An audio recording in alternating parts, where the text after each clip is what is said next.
Hello বন্ধুরা, সবাই কেমন আছো? আশা করছি ভালো আছো। Good morning. চলে আসলাম আজকে একটা নতুন ব্লগ নিয়ে। আজকে থেকে আমি আবার সকালে হাঁটাটা শুরু করেছি। অনেক দিন হলো আমার সকালে হাঁটাটা বন্ধ। আগে আমি রেগুলার হাঁটতাম, কিন্তু আমার শ্বশুরমশাই অসুস্থ হওয়ার সময় যখন আমার হাজব্যান্ড চলে যায় ওনাকে নিয়ে, তখন ছেলেটা তো একা ঘরে, ওকে রেখে যেতে পারি না। তো অনেক দিন মিস হয়ে যায়, আর একবার মিস হয়ে গেলে সেটা আবার ফেরত পাওয়া খুব মুশকিল। তাই আজকে থেকে আবার শুরু করলাম।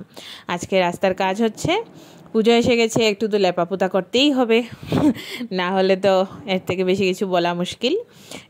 যারা বোঝার সব বুঝে নেবেন কি চলছে এখানে।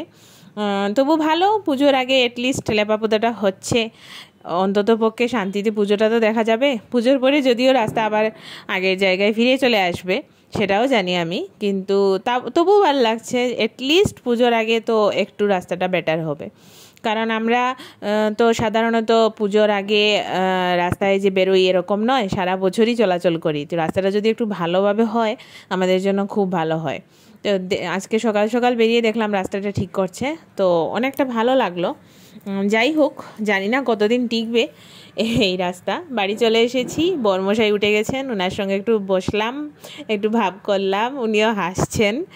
তো নর্মালি তো আমার ছেলের স্কুল থাকে, ছুটোছুটি শুরু হয়ে যায় ঘুম থেকে উঠে, কিন্তু আজকে যেহেতু শনিবারে ওদের ক্লাস 1 অবধি বন্ধ থাকে, ক্লাস 2 থেকে আবার শনিবারেও খোলা। তো আমি চটপট চলে এসেছি বিছানাটা ঝেড়ে একদম ঠিকঠাক করে নিতে। আজকে স্কুল বন্ধ, তাই আমি একটু শান্তিতে একটু ধীরে সুস্থে কাজ করছি। আর স্কুল আজকে বন্ধ ঠিকই, কিন্তু পিটিএম আছে, যেতে তো হবেই। তো সেটা যাব, একটু কাজকর্ম সেরে তারপরে পিটিএমে যাব। তো এখন আমি বিছানাটা ঠিক করে নিচ্ছি। বিছানা ঠিক করে তারপর আজকে ব্রেকফাস্টে বেশি কিছু করব না, যা করি শর্টকাটে করব। কারণ আজকে শনিবার আমাদের নিরামিষ, তো সব কিছু ধোয়া পোছা পরিষ্কার করা সব কিছু করতে হবে, আবার পিটিএমেও যেতে হবে। তো এই জন্য একটু শর্টকাট করব আর কি। তো এখানে আমার বিছানা গুছানো প্রায় হয়ে গেছে, আর আমার বিছানা ঝাড়ুটা সবাই দেখতে পাচ্ছে, ওটা ভেঙে গেছে। তো আমি তারপরেও ফেলিনি, কারণ এটা এখনও অনেক দিন যাবে। কারণ মেইন জায়গাটা তো ঠিক আছে, তো ফেলবো কেন? আমার আবার জিনিসপত্র মানে জানি না কি, চট করে ফেলে দিতে এরকম ভালো লাগে না। যতদিন পারা যায় সেটাকে আমি ইউজ করতে চাই। আজকে সকালে হেঁটে এসে আমার বেশ মনটা ভাল লাগছে, ফ্রেশ লাগছে, শরীরটা খুব আরাম লাগছে। আসলে সবসময় হেঁটে অভ্যাস, তো না হাঁটলে যেমন সারা গা হাত পা ব্যথা করে, পিঠ ব্যথা করে, এরকম মনে হয়। তো এতদিন যেতে পারিনি, আজকে থেকে শুরু করেছি, এখন চেষ্টা করব এটাকে কন্টিনিউ করার। চলে আসলাম বিছানাটা গুছিয়ে রান্নাঘরে। বললাম না আজকে শর্টকাট করব, তো আমি আমার জন্য একটু দুধ নিয়ে নিচ্ছি। আর কর্তামশাই বলেছেন চা খাবেন, দুধ চা। আর নর্মালি আমাদের দুধ চা হয় না, আমাদের হয় লিকার, তাও চিনি ছাড়া। তো আজকে যেহেতু উনি ডিমান্ড করেছেন, তাই আমার দুধটা বানিয়ে তারপর ওনার জন্য বানাচ্ছি এখন দুধ চা বানিয়ে একসঙ্গে দুজনে মিলে ব্রেকফাস্টটা করে নেব, করে তারপর বাকি কাজ করব। ওদিকে রিয়াংশকে ঘুম থেকে উঠে মুখ ধুইয়ে ওকে ব্রেকফাস্ট করিয়ে পড়তে বসিয়েছি। একটু পরে গিয়ে দেখতে হবে কি করছে কি না। ওকে প্রথম ড্রয়িং দিয়েছি, আজকে বিকেলে আর্টের স্কুলও আছে, তো ড্রয়িং কমপ্লিট করে তারপর ও বলেছে একটু ম্যাথ করবে। বেশি কিছু করাতে পারবো না, কারণ সকালে আমারও ছুটোছুটি আছে, স্কুলেও যেতে হবে। তো সব কিছু মিলিয়ে সকালটা আর বেশি একটা পড়া হবে না আজকে। তো যাই হোক, আমি এখানে কর্তামশাইয়ের চাও বানিয়ে নিয়েছি, খুব সুন্দর গন্ধ বেরিয়েছে। চাটা না আমার ঠিক খেতে ভালো লাগে না, যতই টেস্টি হোক না কেন। আমি চাটা ঠিক ভালোবাসি না, কোনো দিনই খাই না। মাঝে মাঝে লিকার খাই, ঠিক আছে, কিন্তু ভালোবাসি না। তো আজকে ওনার চা আর আমার দুধ রেডি। এই যে চলে এসেছি ও কি করছে দেখার জন্য।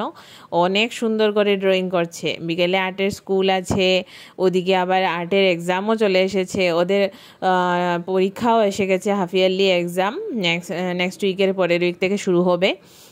এখন পড়াশোনারও ওদের প্রচুর সাবজেক্ট, মহারিষি বিদ্যা মন্দিরে প্রচুর পড়ার চাপ, মানে ওদের ভীষণ কঠিন হয়। শিলচরের মধ্যে one of the toughest school হলো মহারিষি বিদ্যা মন্দির।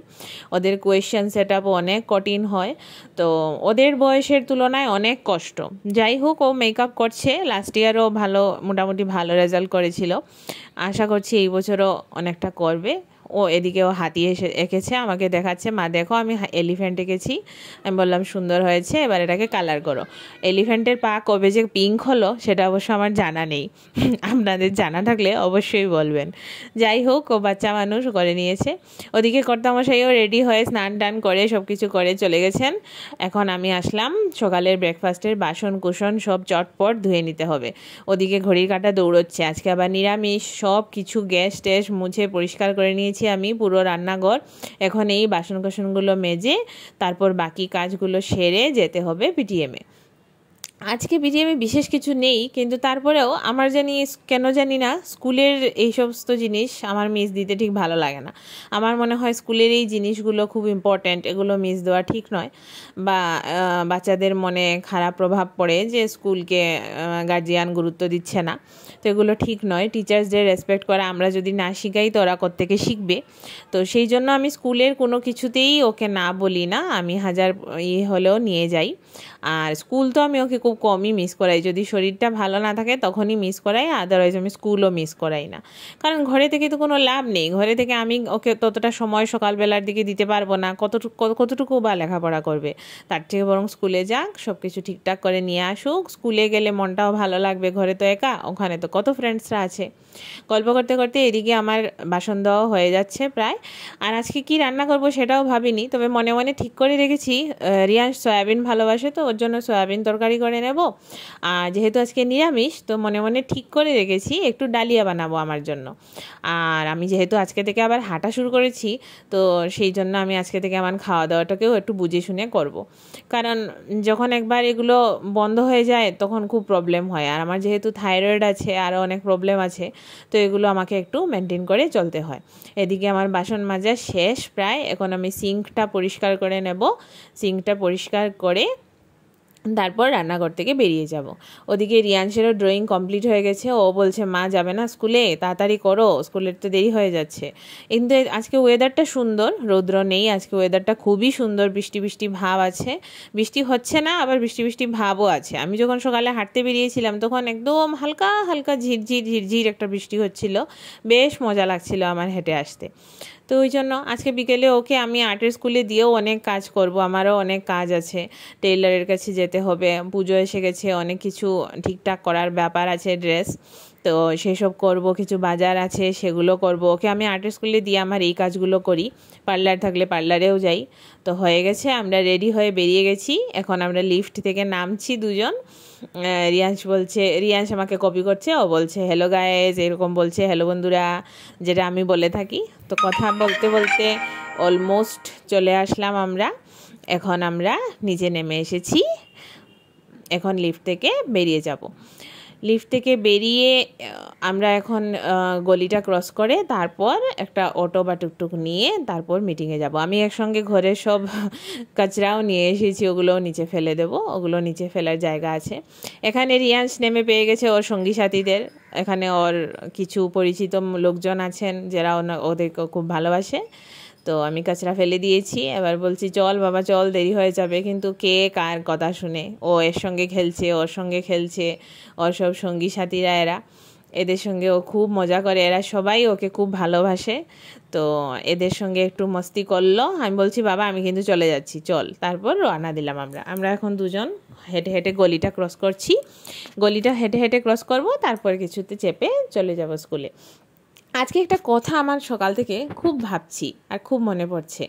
কথাটা হলো যে আগে যখন আমরা ছোট ছিলাম, পুজো যখন আসতো, পুজো পুজো একটা ভাব থাকতো, তখন আমরা সবাই মানে জামা কাপড় নিয়ে কত উৎসাহী থাকতাম, বাবা আমাকে এটা কিনে দাও, মা আমাকে ওটা কিনে দাও, পুজোর কটা জামা হলো, বন্ধুদের দেখানো, পাড়ার কাকিমা জেঠিমা সবাইকে দেখানো, বয়সের কোনো হেরফের, মানে কত একটা আনন্দ ছিল না।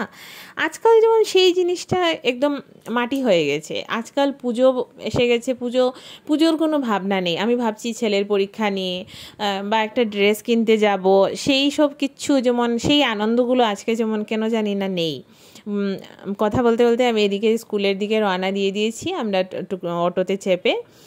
আর মানে ভাবছিলাম, মানে আমি যে লাইফ ছোটোবেলা থেকে যে লাইফটা পেয়ে এসেছি, এখন যেমন সেই লাইফটা আর নেই। এখন যেমন সব কিছু পরিবর্তন হয়ে গেছে, এখন পুজোর সেই আনন্দটা নেই। পুজো এসে রাস্তায় বেরিয়ে বেলুন কিনবো, বন্দুক কিনবো, এই যে ওর স্কুলে এসে গেছি কথা বলতে বলতে। এটা ওর স্কুল ক্যাম্পাস, বিশাল বড় স্কুল, 3টে ব্লক আছে। আর এই পুরোটা ওদের স্কুল কমপ্লেক্স। আর পেছন দিকে ওদের বিশাল বড় একটা ফিল্ড আছে, সেই ফিল্ডে ওদের স্কুলের খেলাধুলা এগুলো হয়, বাচ্চাদের অ্যাক্টিভিটিস হয়। এটা হলো মেইন এন্ট্রেন্স। আর এটা হলো গিয়ে ব্লক বি, যেটার মধ্যে রিয়াংশ পড়ে। ক্লাস 1-এর সেকশন ওদের নিচে। এখন রিয়াংশ দৌড়ে দৌড়ে গিয়ে ঢুকছে। এখন পিটিএম শেষ করে নিই, তারপর বাড়ি চলে যাব। এসে গেছি বাড়ি, এসে গেছে আমার একটা পার্সেল। আসার সময় একসঙ্গে পার্সেলটাও নিয়ে নিলাম। ভাগ্যিস নিচে থাকতে ফোন করেছিল, না হলে আবার উপরে আসতে হতো। যাই হোক, পার্সেলটা আমি অর্ডার করেছিলাম মিশোর থেকে, একটা লিপস্টিক মামা আর্থের। কিন্তু দেখুন কি এসেছে, আমি খুলে সেটাই ভাবছি এটা কি এলো, এটা কি অর্ডার করলো, এটা কি আমার? আমি সেটাই ভাবছিলাম যে ভুল করে অন্য কারোর পার্সেল দিয়ে গেল না তো। তারপর দেখলাম যে না, আমার নামই লেখা আছে, সেম প্রাইস, কিন্তু আমাকে দিয়েছে মামা আর্থের 2টো উপটান ফেস ওয়াশ। যাই হোক, এই ফেস ওয়াশটাই আমি ইউজ করি, তো আমার কোনো প্রবলেম হবে না। এই জন্য আমি আর রিটার্ন করবো না, আমাকে এমনিতেই ফেস ওয়াশ কিনতে হতো। আর ফাইনালি রিয়াংশকে খাইয়ে দাইয়ে আমি আমার জন্য ডালিয়া বানিয়ে নিয়েছি। একটু গোলমরিচ ছিটিয়ে দিচ্ছি, একটু গোলমরিচের গুঁড়া দিলে টেস্টি লাগে। আর হালকা একটু ঘি দেব, যাতে একটা সুন্দর স্মেল আসে। বাস, আমার ডালিয়াও হয়ে গেছে। এখন আমি লাঞ্চ করে নেব। রিয়াংশের লাঞ্চ হয়ে গেছে, অলরেডি ঘুমোচ্ছে। তারপর বিকেলে ওকে তুলে আর্টের স্কুলে নিয়ে যাব। আজকের মতো ব্লগটা এতটুকুই থাক। তোমাদের কেমন লাগলো আমার এই দিনচারিতা, তোমাদের মতামত, তোমাদের সব কিছু আমাকে অবশ্যই জানাবে। ভিডিওটা ভালো লাগলে একটা লাইক করে দেবে, একটা শেয়ার করে দেবে, আর আমার চ্যানেলটাকে অবশ্যই সাবস্ক্রাইব করে নেবে। আর যদি তোমাদের আমার ভিডিও ভালো লাগে, দেখতে ভালো লাগে, তাহলে অবশ্যই সেটা কমেন্টে একটা কমেন্ট করে বলে যাবে। তোমাদের ভালোবাসা যেন আমি সবসময় এইভাবেই পেয়ে থাকি। আজকের মতো টাটা, ভালো থেকো।